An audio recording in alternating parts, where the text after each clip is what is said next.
Hey y'all, welcome to Monner's Market, or hopefully welcome back to Monner's Market. I am so glad that you are here to watch my video, and I'm super excited to get into the video that I have for you, but also I need to go backtrack a little bit to the winner of the contest. Now, I had originally said that I was going to be picking a winner on October 15th live. Well, I should have done my homework because I can't go live yet. I'm right at, I think, 92 subscribers, and you have to have so many subscribers to go live. So I'm sorry, I should have done my homework ahead of time and found out all of those little things. But regardless, we're going to pick the winner today. I am so stoked over this drawing. Another thing is I said you had to like, comment, subscribe, and share. I can't tell who shared my videos. I have Googled it and I have looked, and honey, I got so much to learn. It ain't even funny what I've got to learn, but it's not as simple as I thought it was going to be. So I'm hoping that you shared my video, but if you didn't, it's okay. I'm really only going on the comments at this point.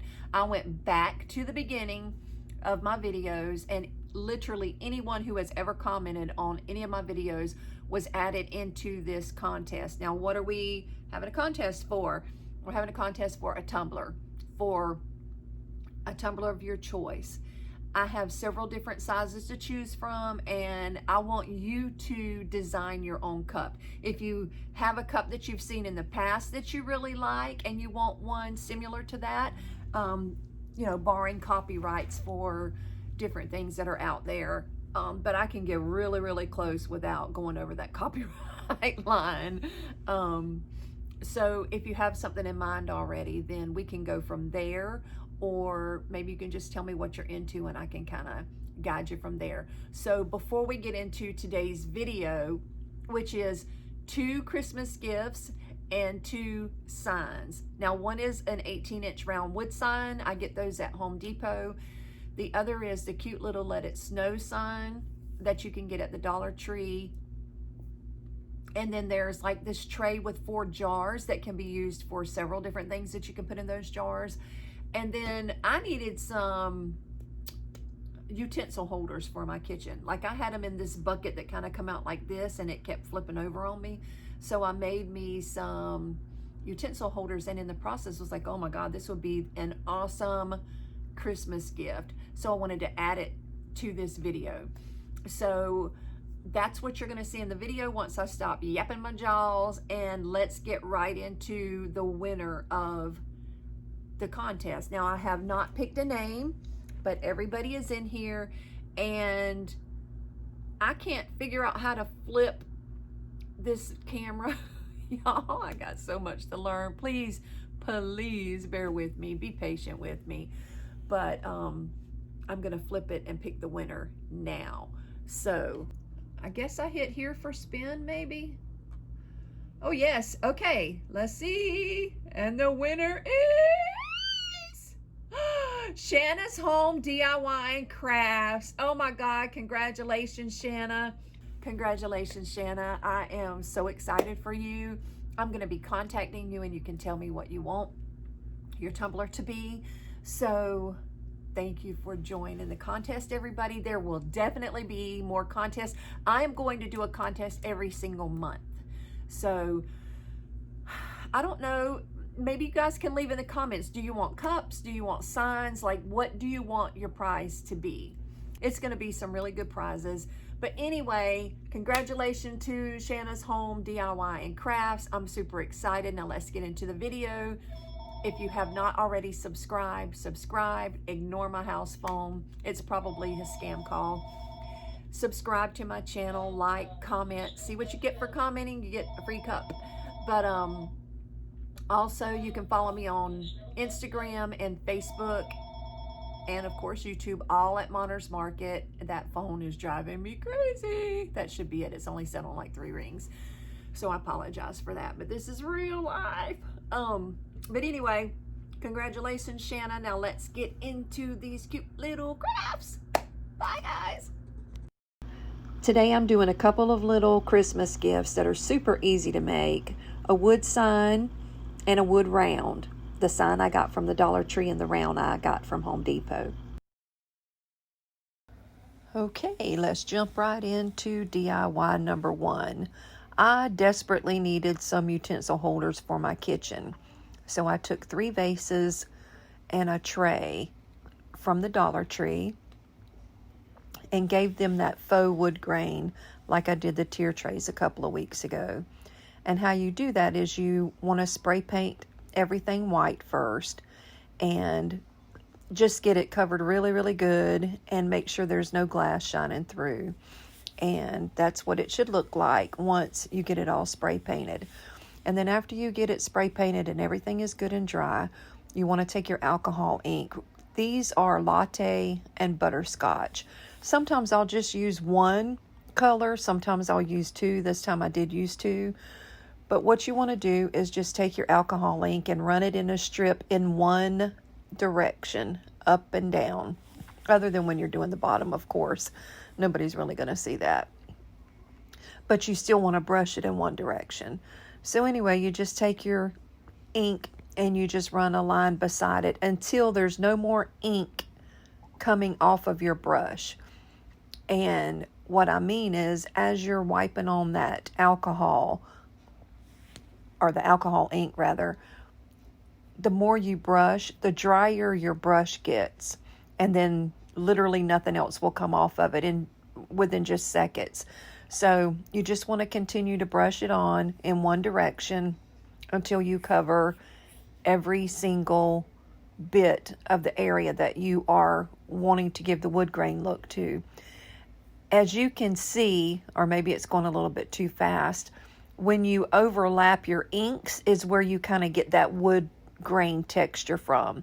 So make sure when you're putting your ink on, you're getting close to where you put it the second time, so you'll have a little bit of overlap and it gives you that actual wood grain textured look, if that made any sense at all.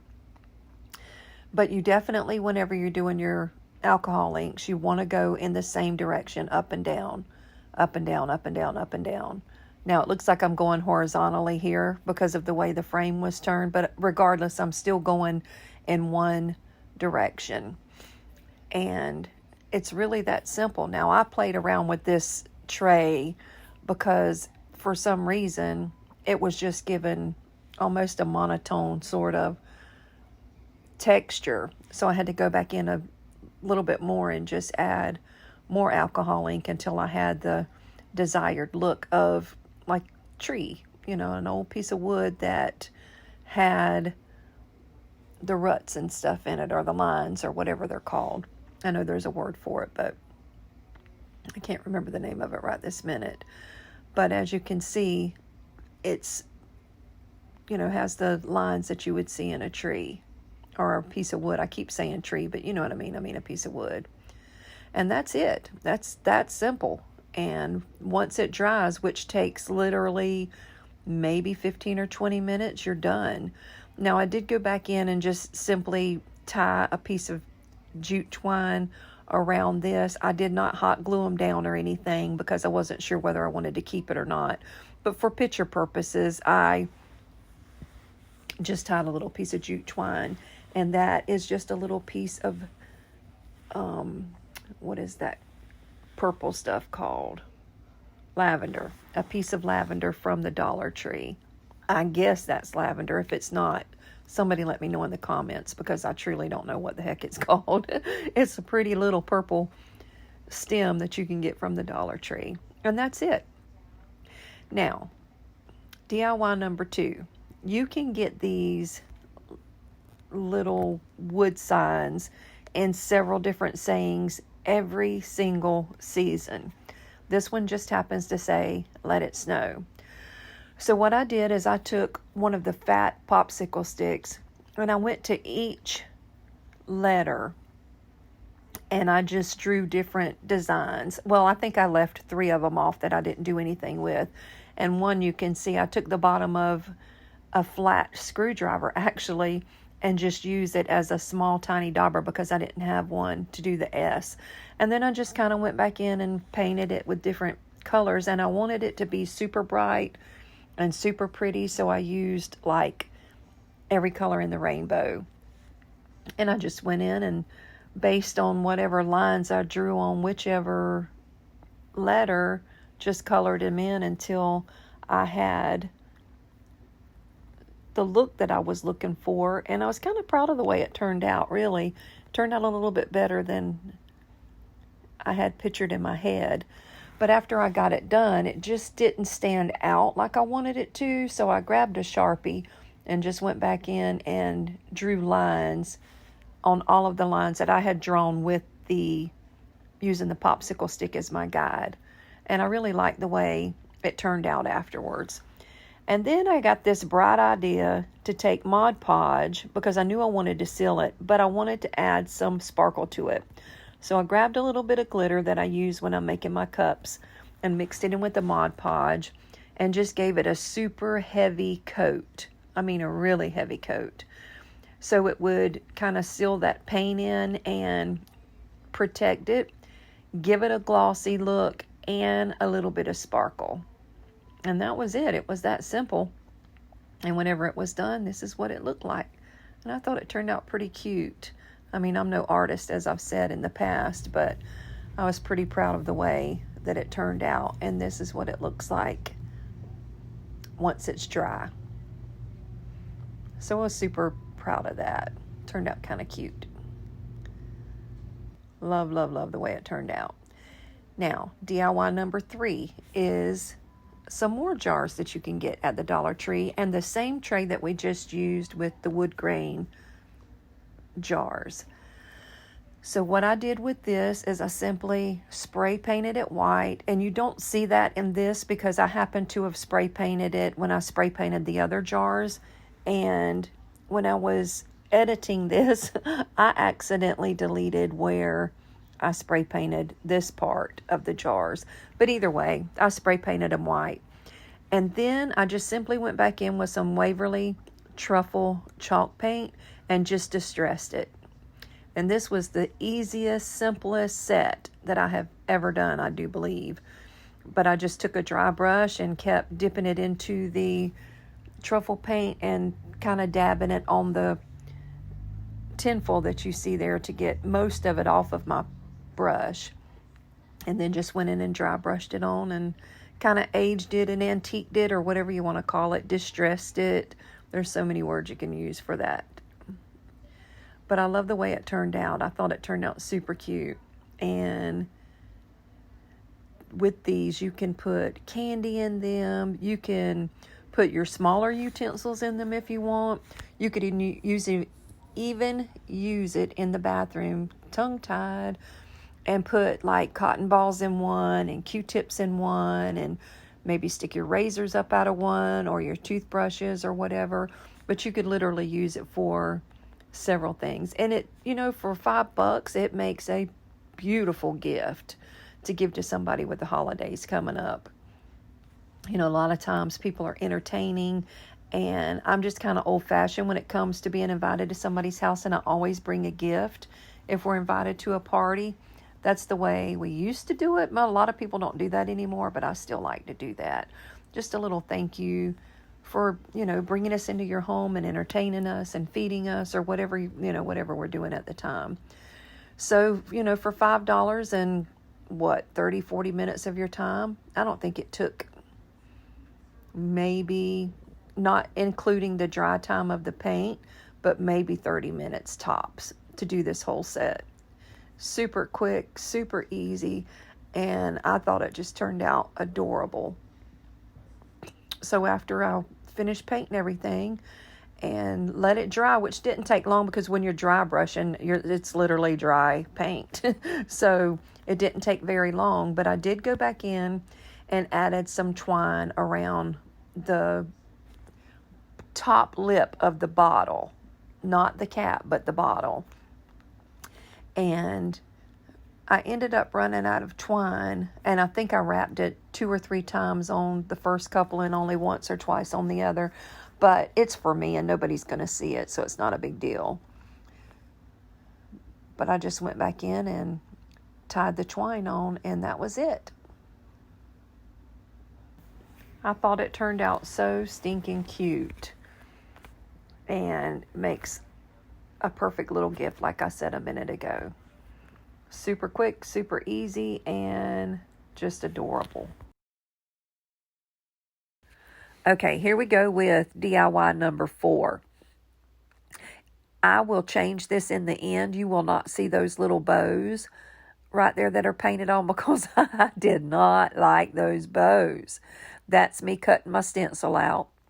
And I always take my wood rounds and go in and give them an extra good sanding so they're really, really smooth. You want as smooth as possible workspace, because when you put your stencil down, if it's not super smooth, then you're going to get bleeds in your wood, and you really don't want that.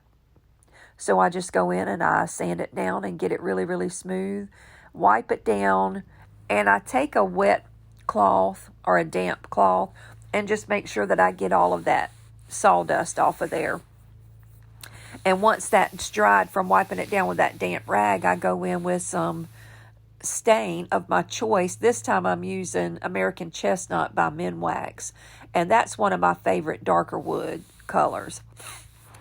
So you just go in and cover your entire wood round, top, bottom, sides. Make sure you don't miss any of the wood, and you've got a really good even coverage overall. And it don't take but maybe 15 minutes here in Florida. Now, I can't tell you how long it's going to take where you're at if you're up north and it's colder or the humidity's different. But here in Florida, I can go back out in about 15 minutes and rub my hand across it and not get any stain on my fingers. So it'll be good and dry and ready for the next step. And once I get it all covered with the stain, like I said, I give it a few minutes to dry, and then I'll go back in with some polyacrylic. Now, polyacrylic is a sealer for your wood, and I like the fact that it gives it a little shine. There's the polyacrylic there by Minwax. And that can I have had, I want to say it's about 32 ounces. I've had that can forever.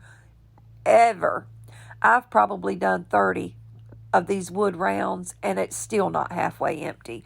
It lasts a long time.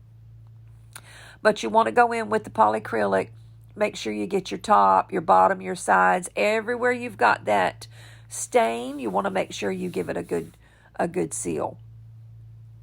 I happen to like to go in and seal mine twice before I put my stencil down, because to me it just gives it a better surface to work with.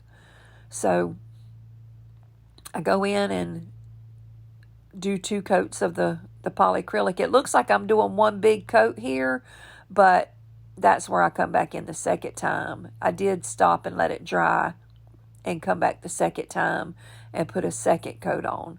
And like I said, it just gives me a really good surface to work on whenever I put my stencil down. And look how cute it is. It just brightens it up to me, gives it a little facelift. And I love the way it looks. Now, when you are putting your stencil down, normally when I'm working with vinyl, I'm going to take out everything around the picture and weed all that away. Weeding is where you get rid of the parts of the vinyl that you don't need. Well, normally I'm making t-shirts or I'm making cups or whatever, and I'm taking everything but the picture away, right? Well, I had to recut this because I did not reverse weed it. Now, reverse weeding is what I'm doing right now. I'm removing the picture that I want to paint and not the surroundings. So I had to go back in and cut it a second time. Goofy me. But make sure you reverse weed it. And also, give yourself a little more room than I did on the edges here. I really cut it close. And what you do when you cut it close like that is you don't give yourself a whole lot of room for error when you're putting your paint on your wood. You got to be real careful and make sure you don't go off the edge of that vinyl. Now, the vinyl I'm using here is 631. It's just a removable vinyl. You can use 651, which is the permanent vinyl, and it will come off as well. But this just comes off a little bit easier. Now, be real careful when you are weeding, because if you drop any of that vinyl down on top of itself, like I'm fixing to do with this second wheel here, bam, you got a mess. Because when it sticks, and it's really hard to get up. And when you're getting it up, it stretches that vinyl. And when it stretches, you're going to be likely to get some bleed. So that's me kind of pulling the edge up and laying it back down and kind of pushing it back down to get those wrinkles out that I just put on it by dropping that vinyl down on it. But then I just go in and weed it. Now, I'm doing this a lot slower than it looks. It's sped up, of course, so you don't have to watch me weed for 20 minutes. But you got to go real slow and make sure that you're super careful when you're peeling up your vinyl. You don't want to drop it again, like I said, and you want to make sure that you're not pulling on anything that needs to stay flat, because it really does stretch. Once you poke it or stretch it or pull it, then it gets that vinyl all out of whack. And I should have left it right there where I didn't take these parts out for these bows and those little squiggly lines, because I didn't end up liking that at all. But I did it anyway, and I painted it, as you'll see in just a minute. But I did go back in and cover that up. I just was not feeling the paint. They're bows in the back of a truck. It says Farm Fresh Christmas Trees. It does not say Farm Fresh Bows. But I didn't like the paint. I didn't like the color, the way it turned out in that area. And I just wasn't feeling it. So that's me taking my transfer sheet, laying it down. And that's what you use to get your stencil in the right place. I cut it a little bit too short, so I had to go back in and piece it together. But you want to take your scraper and make sure that you smooth it down really good and you don't have any bubbles in there. Now, when you pull this up, a lot of times it wants to roll on you, and it just really stretches that vinyl out. So that's me taking the scraper and kind of going up under it to make sure that it doesn't roll. And then you just brandish it until it's really, really smooth. And you go in, take the backing off, and there's your stencil. Now, that's me putting it upside down to try to kind of get an idea of where I want it.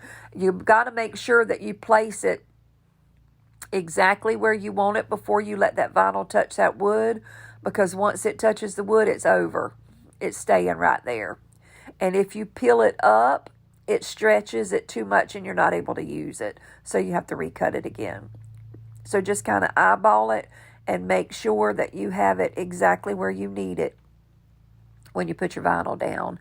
Now, that's me just removing the transfer tape and getting ready to paint. Now, save that transfer tape because you can use that over and over. When I first started, I was throwing it away.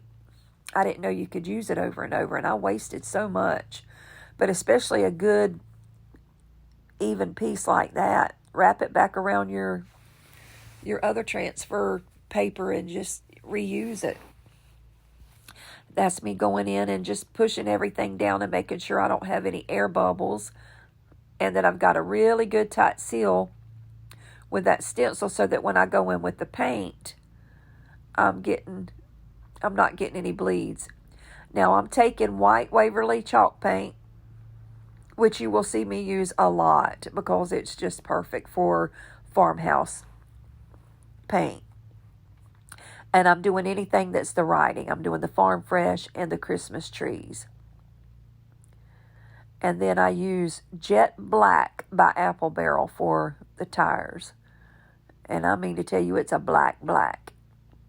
And it only took one coat. And then I used the gray and the white, the black and the white together to just make a little bit of gray for that window right there. I almost left it blank, and I kind of wished I would have, but I didn't. And then I took Flag Red by Apple Barrel and went in and did the truck. Now, excuse me, I did the truck probably 3 times, I want to say, because even with that polyacrylic on there, it kind of soaks in that wood. And you want to make sure you get a really good coat. But I would take my heat gun and just kind of dry in between the coats, because y'all know I ain't got time to sit and wait for no paint to dry. So I just took my little heat gun in between and went back in and dried it. I want to say I put 3 coats of the red on. Pretty sure I put 3 coats of the red on. Yeah, that's the 3rd coat there. And then I went in and I want to say I took the the red and the white. Yeah, I did. And I made some pink to paint them bows with. Nope. I went in first and did the Christmas trees with the white. Then I went back and took some of the red and the white to make some pink for the bows. But like I said, I did not like the way those bows turned out. I just wasn't feeling it. Not at all. That's some folk art green. It's just called fern green. I took some of that green and black and rubbed it together to get that headlight. But should have left it blank too. But anyway, once you get it all painted and it's dry, you go in and you peel it out. And you take all your little pieces in there and you weed them out. And there, you're done. But like I said, them bows weren't working for me. Wasn't feeling it at all. And I went back and I took some, I want to say it was the Truffle by Waverly, and sort of started distressing everything, because I thought I would like it better if I went back in and distressed the truck and the bows. But nothing worked with those bows. I just wasn't feeling it. They were ugly. They didn't belong on the picture. They didn't make any sense in this picture. So I ended up taking a Christmas pick that I got from the Dollar Tree, and I cut it all apart. Well, first I was playing with bows and cotton and apples and nothing. I just wasn't happy with anything. So I took that pick and I cut it apart, and I just made it to where it looked like it was placed in the back of the truck. Put a few red berries that came off the pick, made me a little bow, put a piece of cotton, and I was done. And I liked it a whole lot better than the bows. And it gave it a little 3D effect, which was cute. I've never done anything like that on one of my wood rounds before, so it's very different for me. But it made a cute little sign, and I just put a hanger on the back. I forgot to show you that part. And that was it. It was really easy to make, other than me changing my mind on the bows. And this is a little bit of everything. I had a lot of fun this week putting these together, and those kitchen utensils that I needed would make adorable Christmas gifts. So would the little jars. You could put anything in them. The Let It Snow sign, my Christmas round sign. I just had a good time. But thank you for coming. If you're not already subscribed, please do subscribe and like my videos if you like them, and comment. It really, really helps support my channel whenever you interact with me. I love when you comment. I love answering you back and get to know you. I've really made some good friends on YouTube in the short time that I've been on here. You can also follow me on Facebook, YouTube, and Instagram, all at Monner's Market.